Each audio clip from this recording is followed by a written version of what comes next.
Hello friends, स्वागत है आपका हमारी क्लास में। हिंदी की क्लास है हमारी आज की।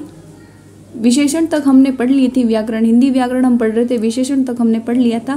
क्रिया हमारी बाकी थी, पढ़नी थी। हम कुछ दिन पहले ही क्रिया पढ़ाने वाले थे, लेकिन कारणवश हम क्लास नहीं ले पाए।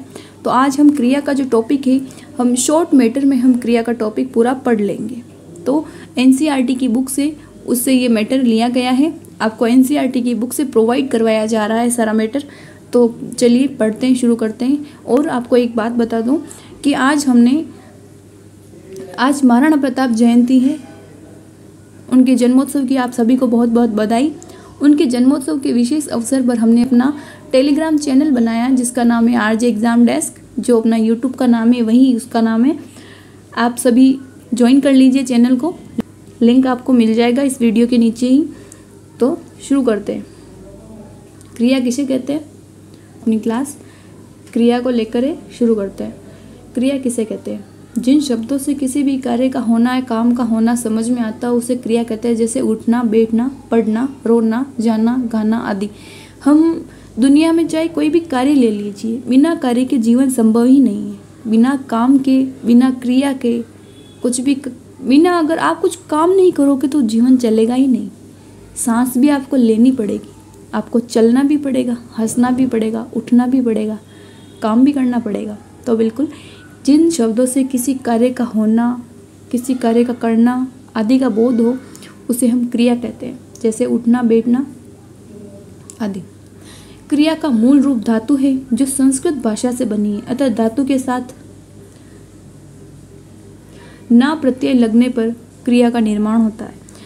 क्रिया का मूल रूप है वो धातु है, और धातु संस्कृत की जो धातु होती है उससे है। जैसे कि इसमें पढ़ जो है वो धातु है, प्लस ना प्रत्यय लगा तो पढ़ना हमारी क्रिया बन गई। ठीक है। क्रिया का मूल रूप क्या है? धातु है जो संस्कृत भाषा से बनी है। अतः धातु के साथ ना प्रत्यय लगने पर क्रिया का निर्माण होता है। जैसे पढ़ धातु से ना प्रत्यय लगने पर पढ़ना क्रिया का निर्माण हुआ। ठीक है। आगे देखिए, सारांश यह है कि क्रिया का मूल रूप धातु है। धातु क्रिया पद के उस अंश को कहते हैं जो क्रिया विशेष के सभी रूपों में पाया जाता है। अतः जिन मूल अक्षरों से क्रियाएं बनती है उन्हें धातु कहते हैं। अब ये पढ़ना बना है तो इसके पीछे ना प्रत्यय लगा हुआ है। प्रत्यय को हटाएंगे तो हमें जो शब्द प्राप्त होगा वो होगी हमारी धातु। ठीक है। पढ़ना और खाना की मूल धातु पढ़ और खा होगी। ठीक है। किसी कार्य का होना, करना आदि ज्ञात होता हो तो उसे हम क्रिया कहते हैं। और क्रिया का मूल रूप वो धातु है जो कि संस्कृत से आई है। और ना प्रत्यय लगने, किसी धातु के पीछे ना प्रत्यय लगता है तब हमारी क्रिया बन जाती है। अगला देखिए, आगे देखिए। क्रिया को हम 3 आधार पर बांट सकते हैं। मुख्य रूप से हम क्रिया को 3 आधार पर बांट सकते हैं। पहला है कर्म के आधार पर। कर्म के आधार पर क्रिया के 2 भेद होते हैं, अकर्मक क्रिया और सकर्मक क्रिया। ठीक है। अकर्मक क्रिया किसे कहते हैं?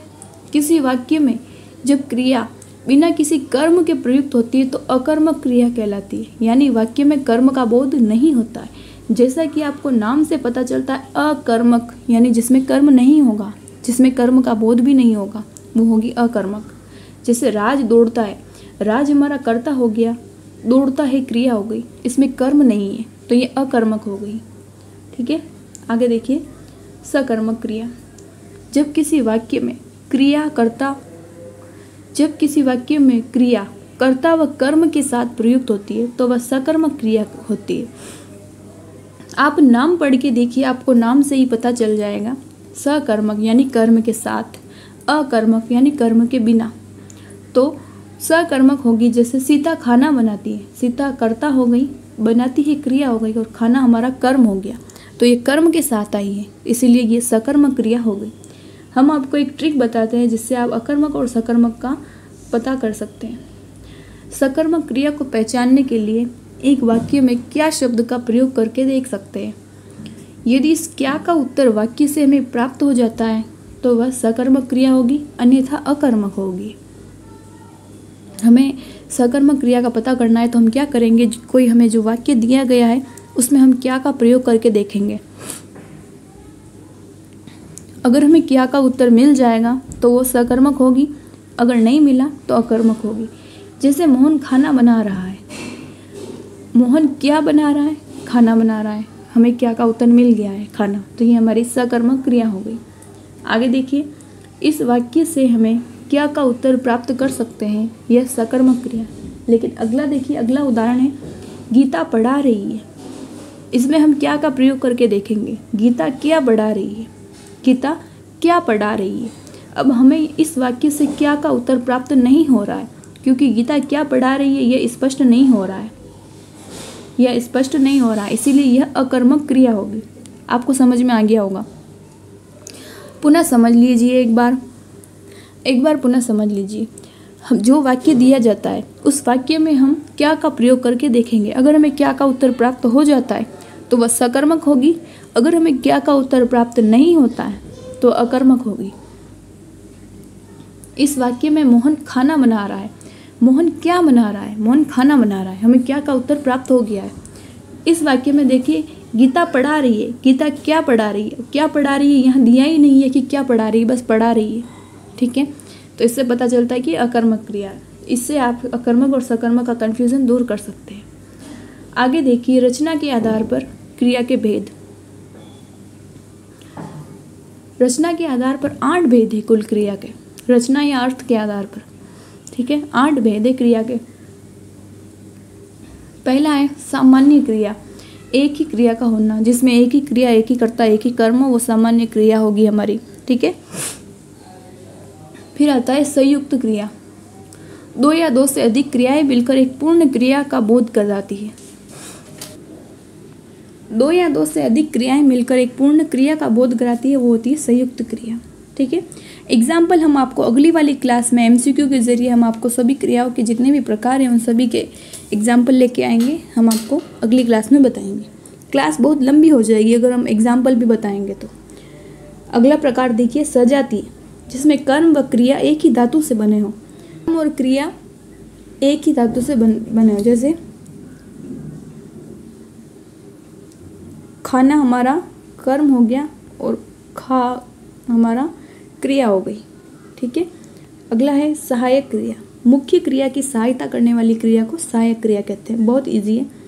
पूर्वकालिक, जब कर्ता एक कार्य को समाप्त करके तुरंत दूसरे कार्य में लग जाता है, जैसे वह खाना खाते ही नहाएगा, ऐसे। वैसे एग्जाम्पल हम आपके लिए अगली क्लास में लेकर आएंगे। ठीक है, अगला है हमारा प्रेरणार्थक क्रिया। कर्ता खुद कार्य न करके दूसरों से करवाता है, जैसे उसने नौकरानी से झाड़ू लगवाया। ठीक है, अगला है नाम धातु। क्रिया का वह रूप जिसमें क्रिया का निर्माण संज्ञा, सर्वनाम, विशेषण में प्रत्यय जोड़ने से होता है। अगला देखिए 8वां प्रकार है जैसे हाथ से हथियाना, बात से बतियाना आदि। कृत प्रत्यय के संयोग से बनने वाली क्रिया, जैसे पढ़ना से पढ़ा हुआ आदि, लिखना से लिखा हुआ, सुना हुआ आदि। ठीक है, ये हमारी थी अर्थ और रचना के आधार पर 8 प्रकार थे।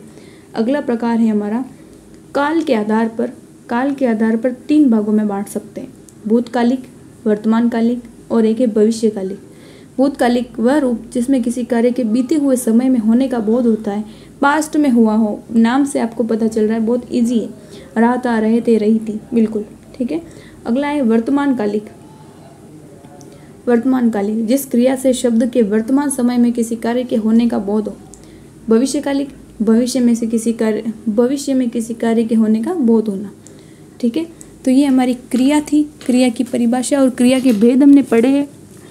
क्रिया की परिभाषा और क्रिया के भेद हमने पढ़ लिए हैं आज। कर्म के आधार पर 2 प्रकार है, कर्मक और सकर्मक, जिसमें सकर्मक के भी 2 प्रकार है, एक कर्मक और द्विकर्मक। एक कर्मक वो होता है जिसमें एक कर्म होता है, जैसे वह खाना खा रहा है, खाना कर्म एक हो गया।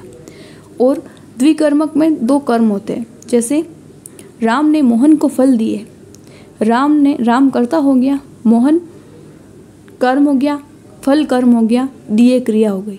इसमें 2 कर्म हो गए, इसलिए द्विकर्मक हो गई। रचना और अर्थ के आधार पर हमारे 8 प्रकार होते हैं जो हमने अभी पढ़ लिए हैं।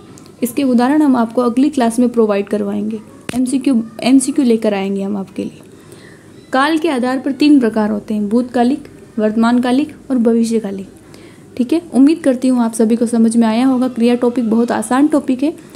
पसंद आई हो तो कमेंट करें, लाइक करें, चैनल को सब्सक्राइब करें और हमारे टेलीग्राम चैनल को ज़रूर ज्वाइन करें। Thank you so much.